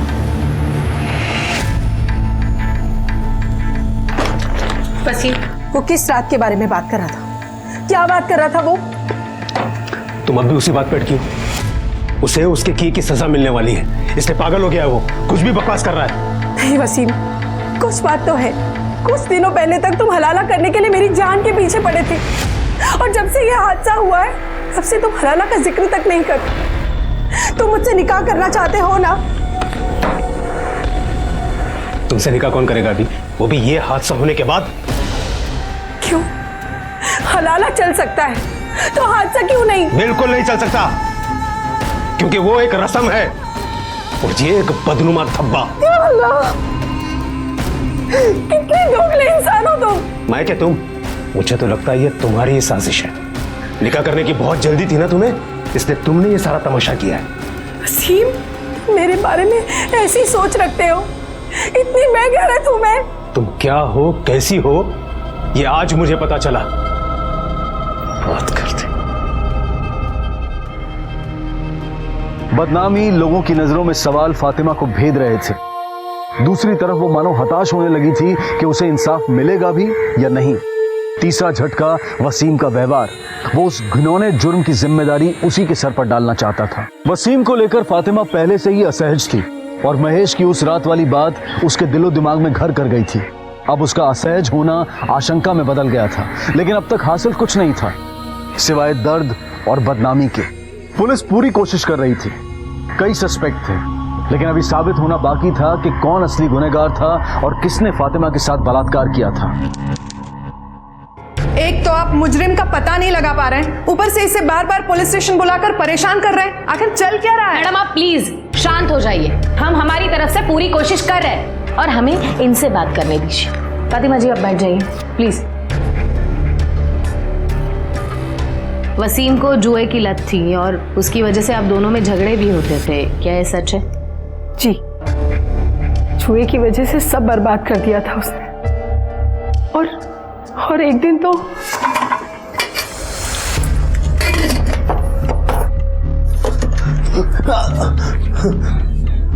ये क्या कर रहे हैं आप?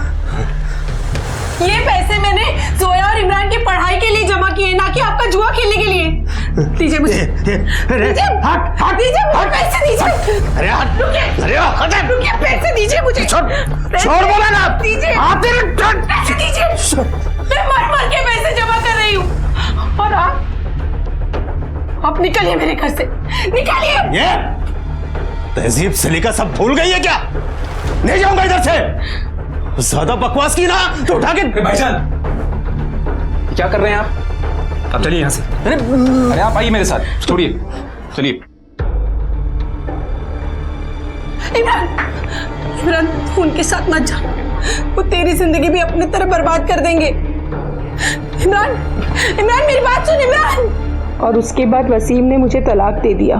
तो वो घर वापस कैसे आया? वो फौरन वापस नहीं आया था। जब उसे पैसे की किल्लत होने लगी तब उसे मेरी याद आई। औलाद का वास्ता देकर मजबूर किया, मिन्नती की, माफी मांगी, साथ रहने की जिद करने लगा, पर मैं उस पर भी राजी नहीं हुई। और एक दिन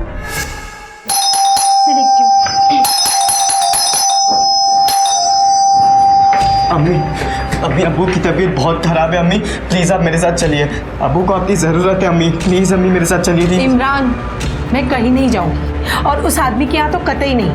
अम्मी प्लीज प्लीज मेरी बात मानिए, अब्बू को आपकी जरूरत है और चाचू भी घर पर नहीं है। अब्बू अकेले, और अब्बू के लिए नहीं तो मेरे लिए और जोया के खातिर प्लीज चलिए।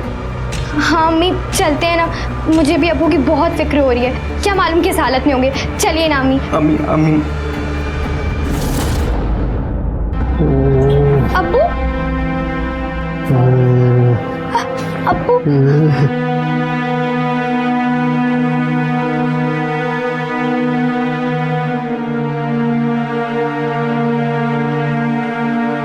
इमरान ठंडा पानी और कपड़ा लेकर आ।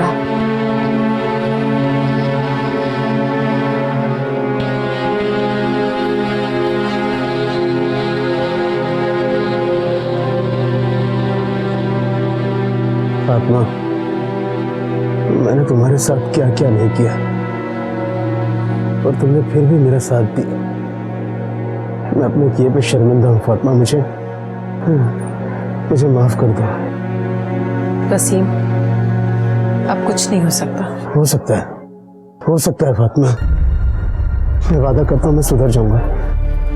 मैं जुआ नहीं खेलूंगा, मैं शराब भी नहीं पीऊंगा। बस एक मौका दे दो मुझे।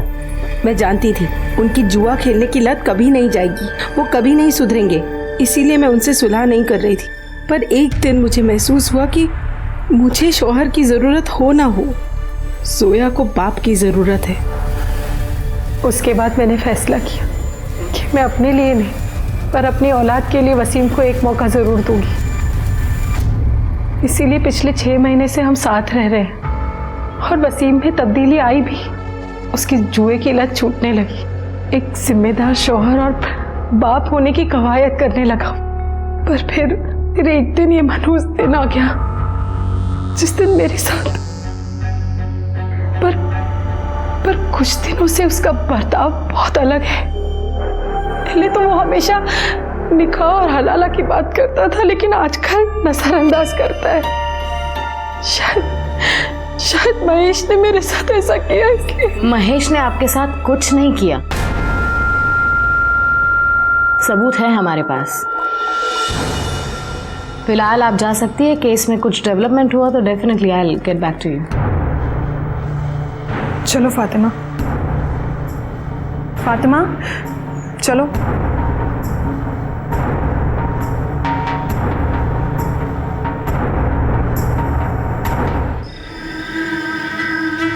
इमरान, तुम्हारे अब्बू कहाँ हैं?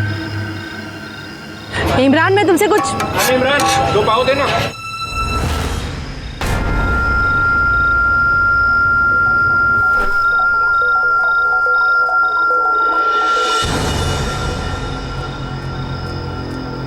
वसीम, पुलिस ने मुझे बताया कि महेश बेकसूर है, उसने कुछ नहीं किया, असली मुजरिम कोई और है। महेश ने ये तो फिर दूसरा कौन हो सकता है? ये तो तुम ज्यादा अच्छे से जानते होंगे ना, क्योंकि चिकन चिली तुमने मंगवाया था और उसमें नींद की दवाई थी। तुम कहना क्या चाहती हो? यही कि कहीं ये सब तुम्हारे इशारे पर तो नहीं हुआ? क्या पक रही हो तुम? वक्त नहीं रही हूँ वसीम, तलाक के बाद भी तुमने 2 बार मेरे साथ जबरदस्ती की, तब मैं कुछ नहीं बोली, लेकिन अब बर्दाश्त नहीं करूंगी। अगर इस सब में तुम्हारा हाथ हुआ ना तो मैं तुम्हें छोड़ूंगी नहीं। मैडम, पता चला है कि वसीम जिन लोगों के साथ जुआ खेलता था उनके नाम है महेश, साजिद और चाल का मालक संपतराव। मैडम, और एक बात पता चली है, ये वसीम जिस एरिया में रहता है उसी एरिया में एक जावेद नाम का चरसी आदमी रहता है। ये सब लोग मिलकर उसके घर पर ही जुआ खेलते हैं। मैडम, मोहिना और साजिद के मोबाइल लोकेशन आ गए। उसके मुताबिक मोहिन का मोबाइल लोकेशन 4 मिनट के लिए वसीम के घर पे एक्टिवेट था। उसके बाद पूरा दिन होटल में था। अच्छा, मतलब वो वहाँ पर रुका नहीं? नहीं मैडम। और साजिद? मैडम, साजिद के मोबाइल के लोकेशन के मुताबिक वो पूरा दिन सुबह से लेकर शाम तक होटल पर ही था। वो तो वसीम के घर के आसपास भी नहीं गया। हो सकता है ये उन दोनों के प्लानिंग का हिस्सा हो, लेकिन सबसे पहले हमें जावेद की खबर लेनी पड़ेगी। तो ही जावेद है ना रे? जी सब तेरे यहाँ पे जुआ खेलते थे ना? अरे नहीं मैडम, वो तो इसी टाइम पास के लिए पत्ते खेलते बगैर पैसे के। हाँ। अच्छा, अब सच सच बोल दे, बहुत हो गया तेरा नाटक। तेरी पूरी कुंडली निकाली है मैंने। ऑफिसर महेश कुलकर्णी भी आता था ना तेरे पास जुआ खेलने के लिए? जी मैडम। उसका और फातिमा का कुछ लफड़ा था, बोला था तेरे को कुछ? फातिमा के रेप केस के बारे में कुछ जानता है? मैडम, मैं खाली एक ही बात जानता हूँ, मंगता तो वो बता देता हूँ, पर मेरा नाम किधर नहीं आना मंगता। बोल। उस दिन वो फातिमा का पति वसीम भाई मेरे पास आया था जुआ खेलने।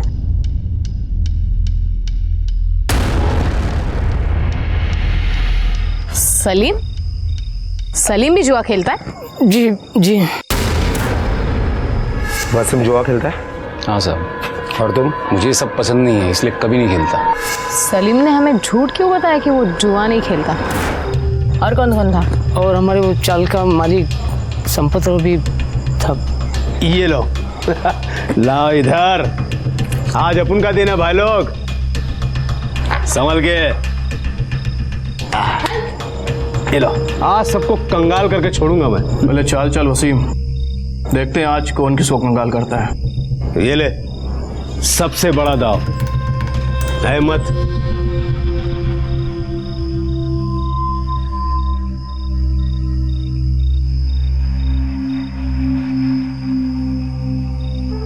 ये मेरा। क्या हुआ वसीम भाई, आज आपका दिन बहुत जल्दी खत्म हुआ?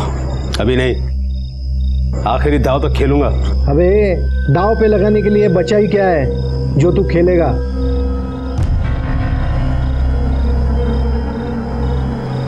अरे निकलेगा भी, देख कैसे।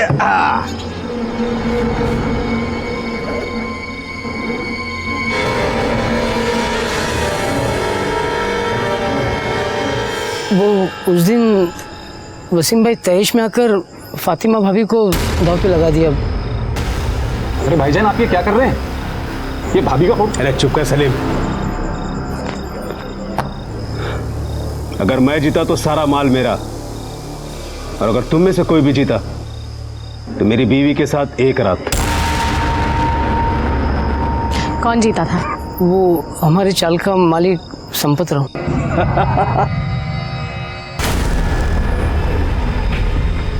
3 बेगम,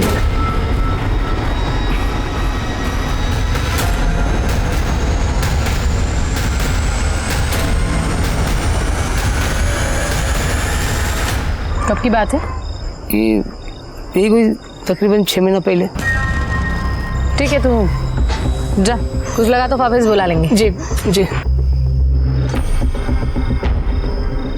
मैडम 6 महीने पहले तो ये वसीम और फातिमा साथ में भी नहीं रहते थे, और उसके बावजूद भी वसीम ने फातिमा को दाव पे लगा दिया। एक काम करो, संपत राव को बुला लो। वसीम ने जुए में फातिमा को दाव पर लगाया था और वो बाजी तू जीता था। बोल इसके बाद क्या हुआ? बक। मैंने और वसीम ने एक प्लान बनाया था। बोल, कब आऊं फातिमा के साथ रात गुजारने? संपत राव, थोड़ा टाइम लगेगा। तो क्या है ना, पहले फातिमा का भरोसा जीतना पड़ेगा मुझे, वरना तुम्हें तो क्या मुझे भी घुसने नहीं देगी वो। को मजाक समझ कर रखा है? हाँ, मजाक समझ कर रखा है। नहीं मैडम, मतलब हमने दारू पी और दारू पी के ये सब किया। ये बलात्कार का प्लान बनाया। बलात्कार का कब बनाया? कैसे बनाया? और कितना बेवकूफ बनाएगा तू? 6 महीने हो गए जुए में जीते, घर कब बुलाएगा? एक काम कर, कल दोपहर को आ जा। पक्का? फातिमा कोई नाटक तो नहीं करेगी ना? तो मेडिकल वाला वो मेरा दोस्त है, उससे दवा लेके साजिद की दुकान पे भेज दूंगा। वो चिकन चिल्ली में मिला के घर भेज देगा, मैं उसको खिला दूँ। उसके बाद अगले दिन मैं वसीम के उधर गया था, लेकिन घर के अंदर नहीं गया। क्यों नहीं गया? क्योंकि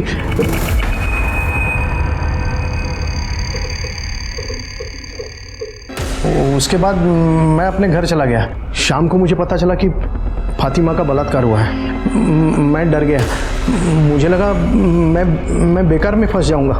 घबरा मत, रेप केस में तू अंदर नहीं भी गया तो औरत का सौदा करने के वाहियात हरकत के जुर्म में जरूर जाएगा। हॉटेल घेऊन जायला आणि याची मेडिकल टेस्ट पण करा। हो मैडम गलती हो गई मैडम। अब अंदर जाके पछताना। चल चल। इसके कॉल रिकॉर्ड्स, मोबाइल लोकेशन सब निकालो। तो वो सलीम को उठाओ।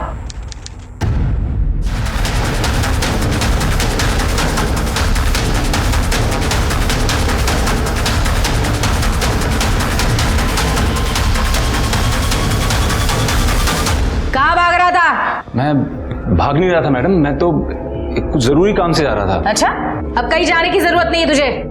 तेरे खिलाफ सबूत है हमारे पास। संपत राव ने सब बता दिया है। उस दिन दोपहर को तू फातिमा के घर पर गया था और 5 मिनट से ज्यादा टाइम रुका था।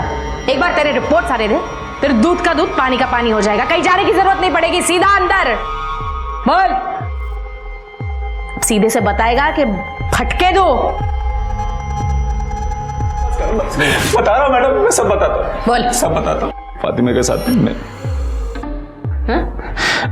मैंने बलात्कार किया था, पर मैडम मेरी नीयत खराब नहीं थी। मैं फातिमा से बहुत मोहब्बत करता था, पर वो वसीम की बीवी बन गई। वसीम भाई तो उसके काबिल कभी था ही नहीं। प्लानिंग कब किया था रेप का? वो जब मैंने संपत राव और वसीम भाई की बात सुनी थी। क्या रे वसीम, और कितना बेवकूफ बनाएगा तू? हाँ, 6 महीने हो गए जुए में जीते, घर कब बुलाएगा? एक काम कर, तो कल दोपहर को आ जा। उनकी बात सुनने के बाद मेरे को लगा कि एक बारी के लिए फातिमा को हासिल कर सकता हूँ। वसीम भाई और फातिमा का तलाक होने के बाद मैंने उसके करीब जाने की कोशिश की थी, पर मैं कामयाब नहीं हुआ। जिस दिन संपत राव फातिमा के घर जाने वाला था, उस दिन मैं पहले से ही घर पे नजर गड़ाए बैठा था, और जैसे ही महेश घर से बाहर निकला तो संपत राव के आने से पहले मैं घर में घुस गया। जैसे ही मैं घर में घुसा, मैंने देखा फातिमा अपने कमरे में नशे में सोई थी। मैंने उस मौके का फायदा उठाया और उसके साथ सोया।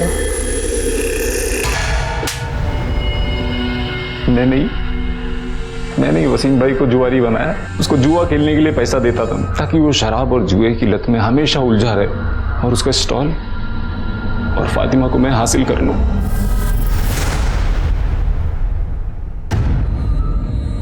फातिमा, आपके साथ जो कुछ हुआ उसकी प्लानिंग आपके पति ने और संपत राव ने मिलकर की थी। आपके पति जुए में संपत राव से आपको एक रात के लिए हारे थे।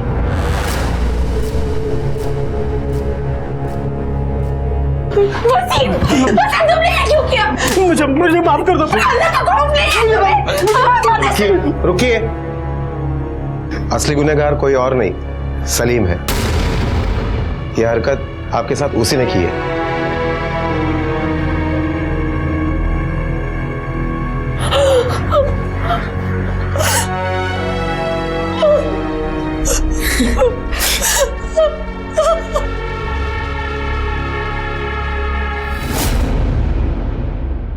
सलीम ने अपनी बुरी मंशा को मोहब्बत का नाम दिया, वो मोहब्बत जो सिर्फ शारीरिक संबंध बनाने के ख्वाब सजाती थी।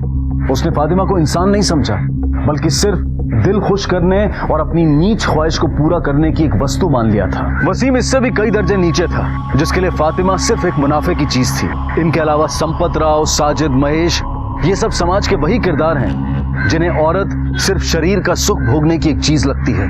फातिमा इनसे लड़ी, लोगों के तानों के बावजूद डट कर खड़ी रही और इंसाफ का अपना हक लेकर रही। बेशक कड़े कानूनों की जरूरत है, लेकिन उसके साथ साथ समाज में औरत के प्रति पुरुष की मानसिकता बदलने की भी उतनी ही जरूरत है। इसी विचार के साथ अब मैं अनूप सोनी आपसे विदा लेता हूं। फिर मुलाकात होगी अगले एपिसोड में एक और चौंका देने वाले केस के साथ। तब तक अपना और अपने परिवार का ख्याल रखें और देखते रहें क्राइम पेट्रोल सिटी क्राइम्स। सबक एक को सीख हम सबको। जय हिंद। क्राइम पेट्रोल के ऐसे ही मजेदार एपिसोड्स देखने के लिए हमारे चैनल को सब्सक्राइब करें।